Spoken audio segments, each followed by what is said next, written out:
Hi YouTubers! I hope you had all a good Christmas and a New Year. By the time you watch this video, the New Year's already passed. So today we'll be finally reviewing a new K-drama series called When the Phone Rings, starring Chae Soo-bin and Yoo Yeon-seok. I'm not familiar with these actors. The male lead, yes, he was in Dr. Romance. Apart from that, I'm not really familiar with his work, and the actress Chae Soo-bin, not familiar with her. Now, this series has picked up momentum because they get great chemistry between the two main leads.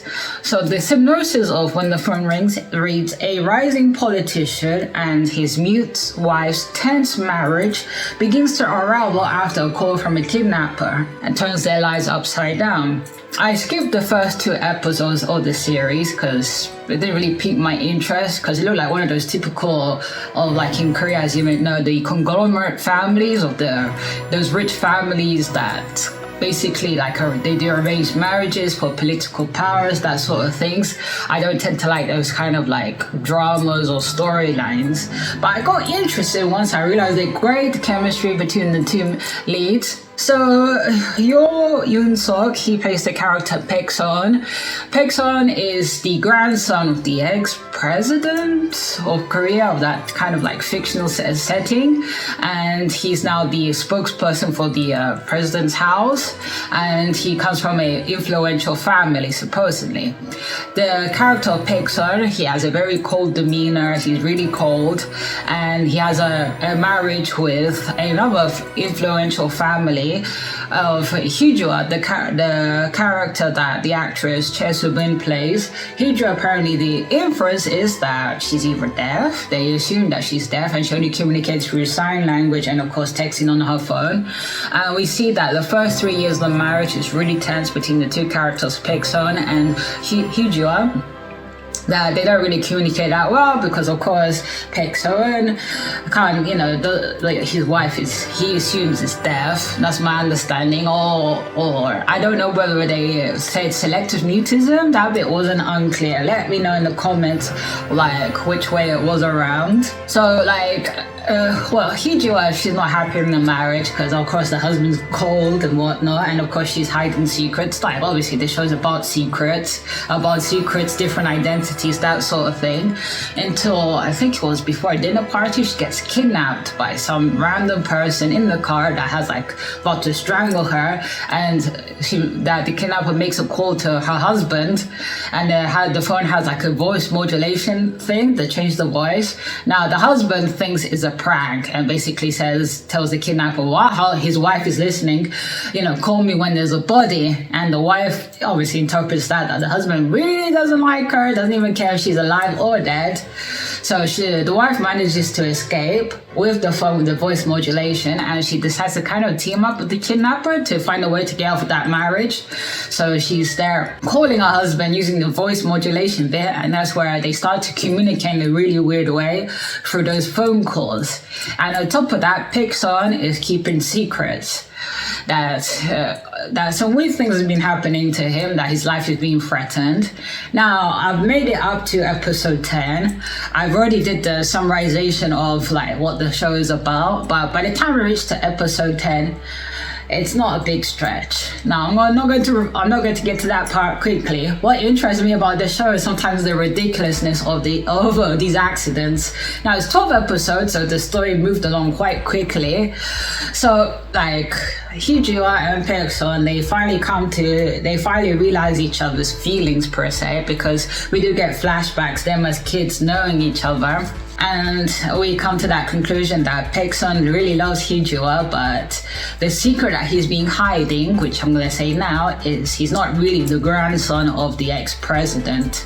The real grandson, he turned out to be a psychopath, so they tried to kill him. They tried to kill, the grandfather tried to kill his grandson, but a boy that we don't know his real name, the fake Paek-sun at the time, who was living with this fisherman that has a connection with the grandfather, saw the whole incident, and it took the boy to replace the grandson. So Paek-sun, the main lead that we know, the character that Yoo Yeon-seok is playing, he's, playing the imposter. So of course it'd be great to know by episode 12 what's the guy's real name. And the guy that the fake Paek-sun was being raised by the fisherman guy, he didn't really kill the real grandson. He was raising him because he felt pity.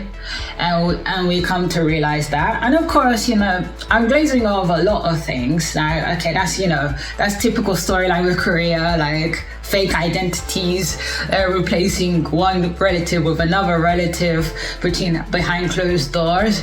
And of course, the old story arc with Hee-jua. Now, Hee-jua, she finally feels confident to talk with her husband when after she gets pushed over a cliff. Now, when I saw her getting pushed over a cliff, it bypassed me as well, but when I saw on Instagram the obvious, we was glad she was alive, but she should have been dead. She fell over a cliff, 20 feet down. And in that moment, because Paek-sun does finally realize that his wife is been pretending to be her kidnapper, and very clever, the guy. He kind of realized at some point his wife really did get kidnapped, and decided in desperation to join hands with the kidnapper, as they say, to try to escape the divorce with him, trying to get a divorce with him.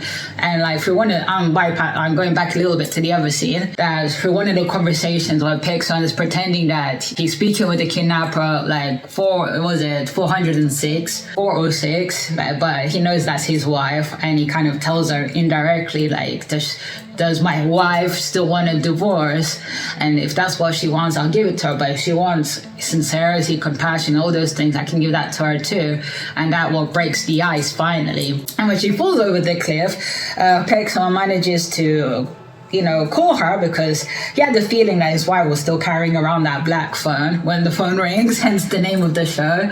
So it was that moment where you could see the deep love that Paek-sun has for his wife. Now the actor, of Yoo Yeon-seok, what a good acting here. I like it when guys cry in the dramas, like in these movies, because as you know, I don't want to say it's special when a guy cries, but I don't know, you just feel it's more impactful in that kind of sense. I don't know, you can probably disagree with me, but that's how the kind of feeling, that moment of desperation where he's trying to find his poor wife that was pushed over a cliff, and in that moment he ends up saving her, finding her, and when she wakes up, she feels trusts him enough that she speaks with him, and that's when she finally starts to open herself up to him. Now by episode 9, Paek-sun finds out that his adoptive dad is still alive and goes back to that little shack. And another unbelievable thing, somebody sets off the shack to explode and he ends up surviving. And by the time we reach to episode 10, Hee-jua already finds out the real truth behind her husband, and she doesn't care.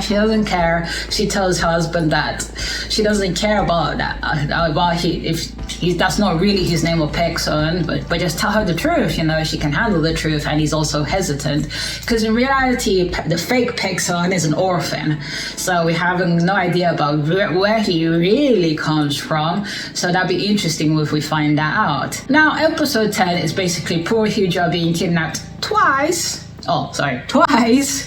by the kidnappers. Now we end up finding out the real Paek-sun wants to kill the fake one. He wants to get his place recognized, and we end up finding out that this person's pathology from a kid was being a psycho. He ended up killing pets, and then he ended up killing children, in which the family hid in an orphanage. Some fire happened, and now it's come to light, and the one that was helping the real Paek-sun was the personal assistant of the fake one. It's going to get slightly confusing about like which is which, but whoever's seen the series so far that's on Netflix will understand. And the poor guy that was meant to be the right-hand man of the fake Paek-sun, he was he was a twin in the orphanage, and he was trying to kill the real Paek-sun that killed his twin brother. But unbeknownst to him, he was helping the kill of his brother all along. So he had a change of heart. He ended up saving Hee-jua and also his boss, but he got critically injured. The real Paek-sun ran off. Now Now, because of course the right-hand man went and kidnapped Hee-jo, drugged her, and of course the poor guy, the fake one, finally trying to find his wife. Okay, the wife is safe, but now Hee-jo, for all intents and purposes, she should have phoned her husband before they reached the memorial service of the grandfather of that family that died, because what happens next is like, you gotta be kidding me, she gets kidnapped yet again. So Hee-jo and her stepsister, for intensive purposes, now they're all friendly, they go to confront, not step or half sister, yeah, that's the thing I'm talking about, half sister, yeah, because Hee-jo is the half sister of this influential family and she had an older sister. So both sisters confront the dad about what happened the day when this particular accident happened, because Hee-jo is involved inadvertently, because herself, her sister, and her little brother at the time with her dad and the mom, they got hit by a truck, and the sister lost her hearing and the little brother died, and they ended up realizing that probably the car accident wasn't an accident, that they were looking to kill the little brother because the little brother saw at the time the real Paek son at the time as a kid, so they didn't want the real grandson's identity to be revealed. So the dad reveals that the deal he made with the family of the boy's killer was he wouldn't kill the grandfather or kill whoever else, but as long as they went and disposed of the grandson that killed his son, in which the dad ends up finding out that he didn't honor that promise. So he goes to the memorial service of the old guy with a shotgun, and that's where all hell breaks loose. And in the midst of the memorial service, Hee-jo then texts her husband, come over, things, I have a bad feeling. And lo and behold, as the husband arrives, the older sister tells the husband, I can't find Hee-jo, and he's like, oh, don't worry, I'll end up finding her. And then that's where a fire happens. And at the end of the call, the poor guy, the fake Paek son, I feel sorry for calling him fake, gets the call from the real one saying that he has his wife there with a knife against his throat, the poor Hee-jo with a knife against her throat, and they're driving on the on the motorway on the mountains, and there's the whole back and forth with the villain saying to the husband, I'm going to kill your wife, and then the husband's like, come on, please, you want me, take me. And then the wife going, don't come, and the last bit.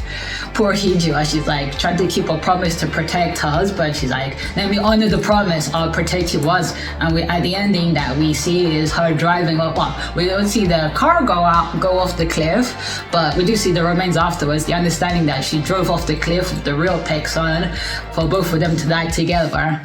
And then we get the end scene that 2 days later that the fake Paek son reveals to all the Korea that he's been pretending to be this person for many years, and the real one went and kidnapped his wife, and he says those words, despite anything else, one thing I do know, I am a husband and I have a wife. And that's when he reveals to everybody the real relationship between Hee-jo and himself, because Hee-jo does end up becoming the sign language interpreter for the president's office, but Paek son, for Hee-jo's safety, doesn't reveal that she's his wife. So when he reveals that to the end, him in the press conference and him like in pieces, everybody that knew Hee-jo just crying, and like them all, and anybody else in shock knowing that she was married to this, big influential guy. And then we get the end of the fake Paek son looking at Hee-jo's picture in the press conference in the end.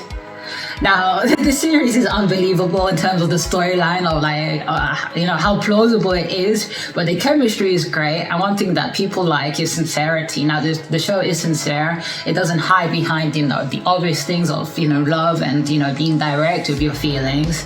And they're gonna find Hee-jo. Come on, they're gonna find her. They're probably gonna find her. But and it wouldn't put it past me that the fake Paek son is still alive with Hee-jo, and they both hold up somewhere. They managed to survive. Or they better not do a storyline that they find Hee-jo and she has amnesia. There's one of them too. So this is the end of the video. You guys let me know in the comments down below what you thought about this series, and more than likely how fast I edit this video. You might end up seeing this video after the season finale.